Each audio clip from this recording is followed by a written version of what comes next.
but you can't sort like this. But you can't sort like this. But you can't sort like this.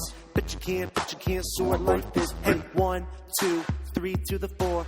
Walking down the hall, second square on the floor. Keeping it hushed so I don't disturb. And I keep it clean just like Listerine.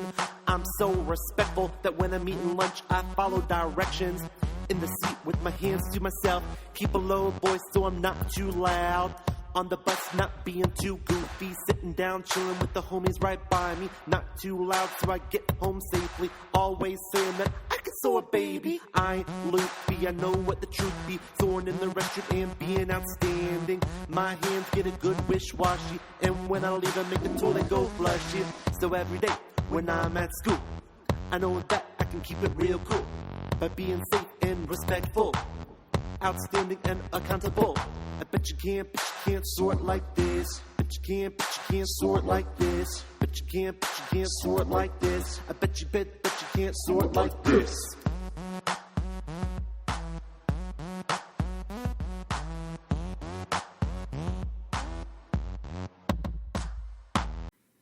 Good morning, boys and girls. For the month of March, we are going to be talking about building relationships. Building relationships means to develop friendships in a respectful and trusting manner. It's all about making friends. To have good friends, you must be a good friend. And here are some ways that you can do that. Good friends listen to each other, and they don't put each other down or hurt each other's feelings. That means they don't call each other's names, and they don't try to put each other down in any type of way. Good friends also try to understand each other's feelings and moods. They help each other solve problems and even give each other compliments. When's the last time you went up to one of your friends and complimented them? Good friends can disagree without hurting each other. They are dependable and they respect each other. They are also trustworthy and they also give each other room to change, but most importantly, they care about each other. So to learn about being a good friend and building relationships, we're going to read a book called Rainbow Fish and the Big Blue Whale. Rainbow Fish and the Big Blue Whale.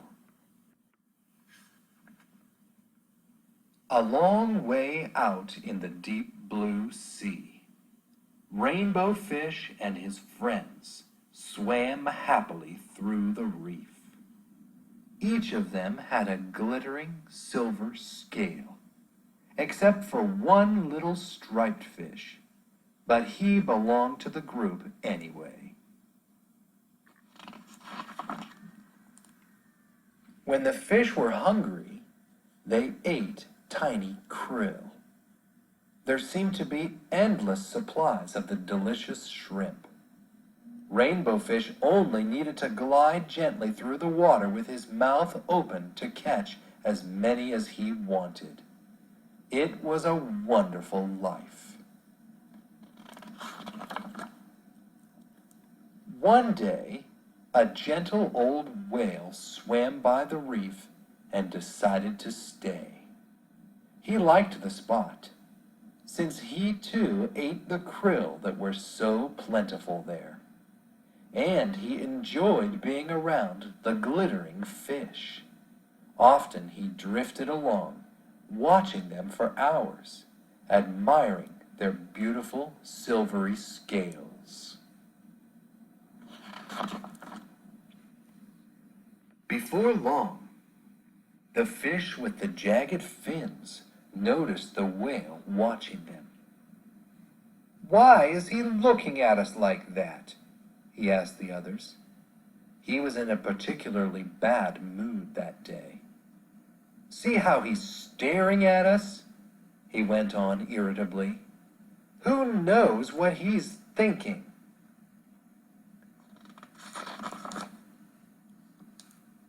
After that, all the fish grew more and more suspicious of the whale. "Look at that giant mouth," said one. "Soon the krill will all be gone." Rainbow Fish began to worry. Until now, the fish had always been able to eat their fill. What if the whale did eat up all the krill? And why did he keep staring at them? Was he planning to eat them too?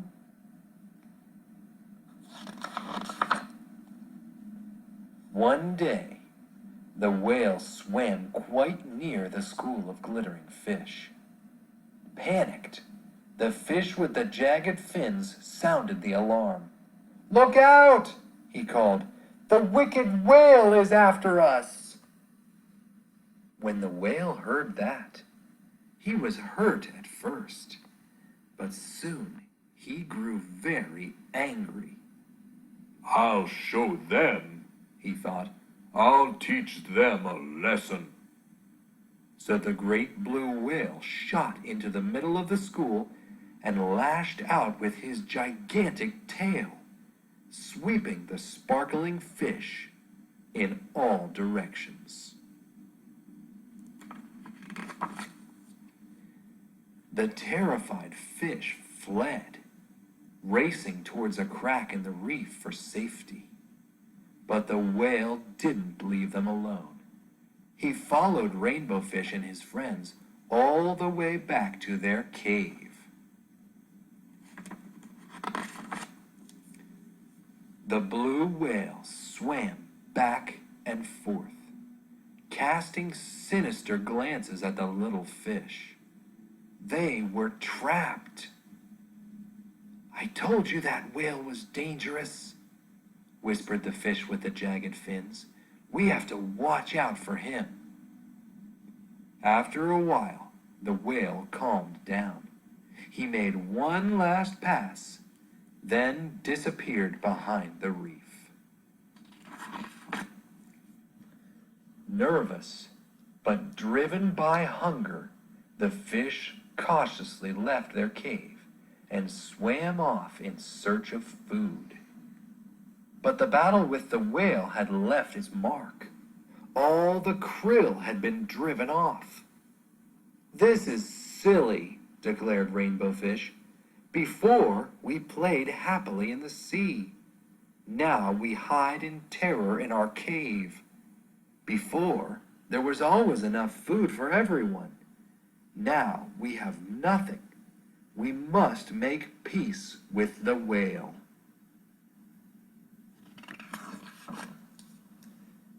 The other fish were all too afraid to approach the whale. It was up to Rainbow Fish. The whale stared at Rainbow Fish suspiciously. "Please, let's talk," said Rainbow Fish. "This fight was all a big mistake. It drove off the krill, and now we're all hungry." The two talked for a long time.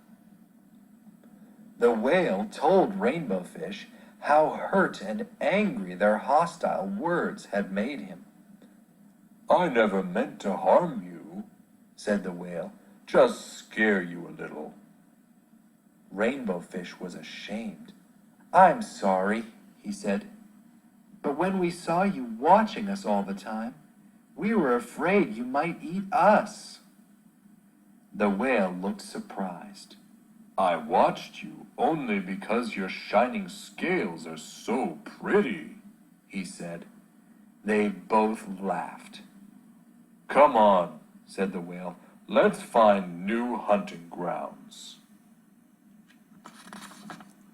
So Rainbow Fish and his friends, protected by their new friend, the big blue whale, swam off together in search of a new home rich with krill.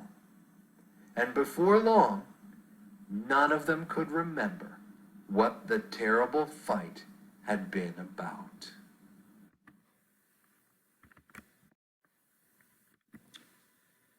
So, teachers, I want you to discuss the book with your students and, more importantly, discuss what it means to be a good friend and how friends should treat each other.